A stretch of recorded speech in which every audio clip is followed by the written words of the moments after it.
Welcome to day one. The first songwriting block that we're going to cover is not knowing where to start. Unless you've had a stroke of inspiration, the blank page can be quite intimidating. So in today's lesson, I'm going to show you how you can quickly come up with song ideas even when you're not feeling inspired. All you need is a few notes. Have you ever heard of the term motif? A motif is a short musical idea that repeats throughout a melody. These are a great place to start when writing a song because they're super simple and relatively easy to come up with. Once we have a motif, we can then develop it into a melody and then into a song, but more on that later. Do you recognize this motif? Everything is awesome! That's the main motif, also known as the hook, from Everything is Awesome from the Lego movie. It's pretty recognizable, hey? And the crazy part is it only contains 2 notes. See, I told you motifs were simple. Let's try another one. Shut up and dance with me. That was the motif from Shut Up and Dance With Me by Walk on the Moon. This motif contains 4 notes. In a few moments, I'm going to ask you to come up with some motifs of your own. But before I do that, I'm going to give you 3 simple guidelines to remember that are going to help you when you're writing motifs from scratch. Number 1, good motifs are short. Keep your ideas to less than a bar long. Number 2, good motifs are simple. The best motifs use between 1 and 4 notes. That said, it's definitely okay to repeat the same notes within your motif. For example, I came in like a wrecking ball, which repeats this B flat 5 times. Number 3, good motifs are rhythmic. Keep your rhythm simple and easy to remember. A good rule of thumb is to make it something you can clap along to. For example, you can easily clap the motif from Shut Up and Dance With Me. So now you understand what makes a good motif. With these 3 simple guidelines in mind, it is easy to come up with lots of motifs in a short amount of time. For example, here are 5 that I just came up with. 2, 3, 4. Bum, ba-dum. Bum, ba-dum. 1, 2, 3, 4. 1, 2, 3, 4. 1, 2, 3. 1, 2, 3, 4.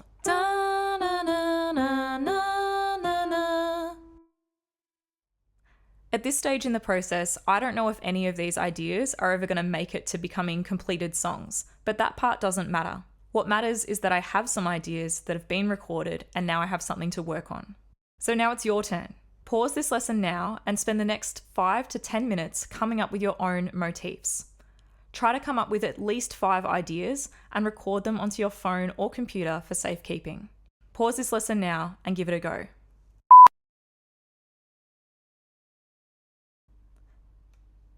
How did you go? Did you come up with some motifs? Don't worry if these don't sound amazing to you right away. That's completely normal. We're going to do a lot more work on them later. For now, the important thing is you have some ideas down. So well done. The next thing to do, once you have a motif, is to find out what key it's in. This is going to help inform a lot of the choices you make later on. The best way to learn what key something is in is to listen to it carefully and try to hear where it resolves. That is, what note the melody seems to rest on. This is often the last note in the motif, but not always, so use your ears. Let's listen to my first motif as an example. Ba-ba-dum. Can you hear where this motif resolves? I'll play it again. Ba-ba-dum. I would say that it's the last note, this one, which is an A. Would you agree? Once we're pretty sure we know where our motif resolves, the next step is to check whether the notes in my motif fit inside the A major scale. So let's find out. There are only 2 notes in my motif, and they are A and C.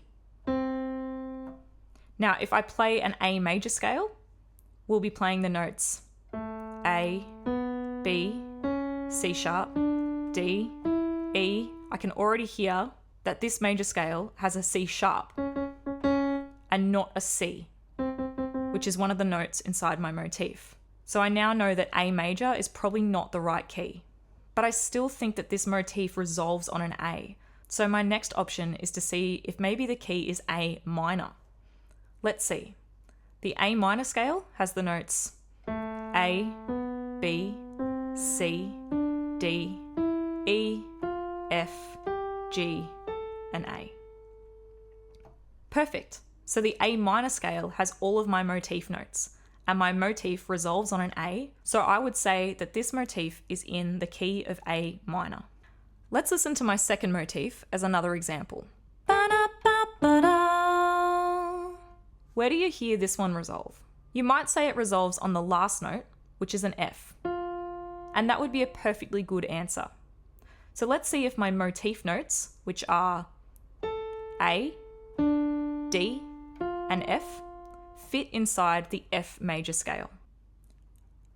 F, G, A, B flat, C, D, E, and F.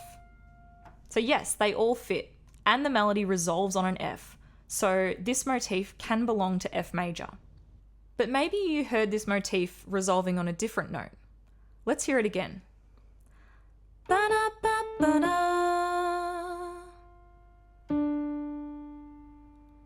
I just played a D note after that motif, and to me it sounds like the melody could resolve there on that D. So maybe this motif could also be in the key of D. Let's check the notes. D major, D, E, F sharp, G, A, B, C sharp, D. That key doesn't work because our motif has an F note and this key has an F sharp. But what about D minor? D, E, F, G, A, B flat, C, and D. That works too. This key also has all my motif notes. In fact, both F major and D minor have exactly the same notes. That's because D minor is the relative minor of F. Don't worry if this sounds confusing to you, it's not important. What matters is both of these keys have the correct notes in them. So what does this mean?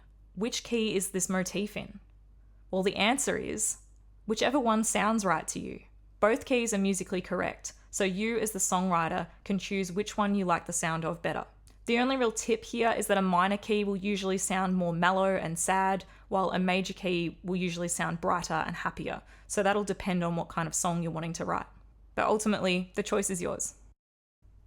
Let's try one more example. This one's going to be a bit trickier.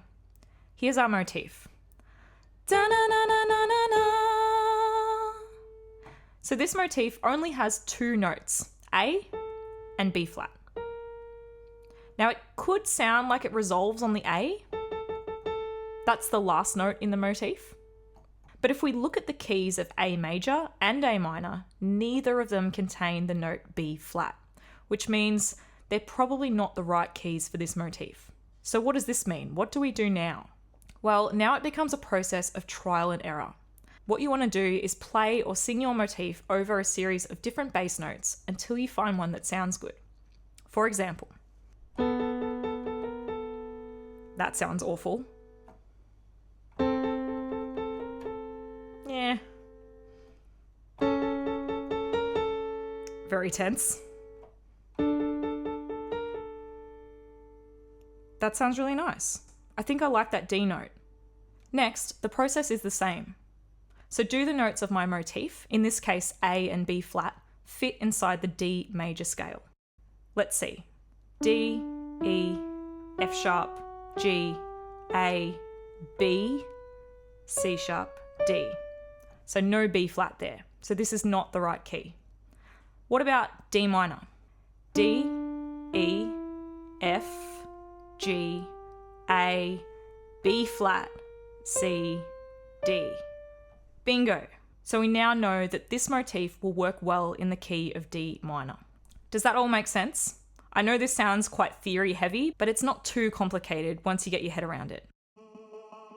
Now it's your turn. Use this process to match each of your 5 motifs with their own keys. If you don't have a lot of time to do all 5, just pick your favorite ones. And that brings us to the end of our first lesson together. Congratulations! You have just gone from having a completely blank canvas to having 5 new song ideas. That's a great start to this program. In tomorrow's lesson, we're going to be looking at what to do when you have lots of ideas, but you can't seem to turn them into songs. I'll see you then.